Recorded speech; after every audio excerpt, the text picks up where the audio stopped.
आपने सुना ही होगा। मिक्स बाय अजीत कुमार जिगर घटा वाले। नाम नहीं तूफान है तूफान। DJ Ajit exclusive. DJ Ajit exclusive. I love you।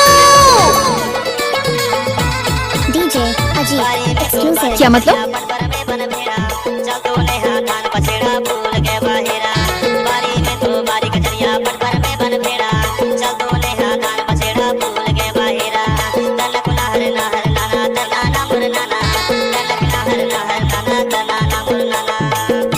DJ Ajit exclusive.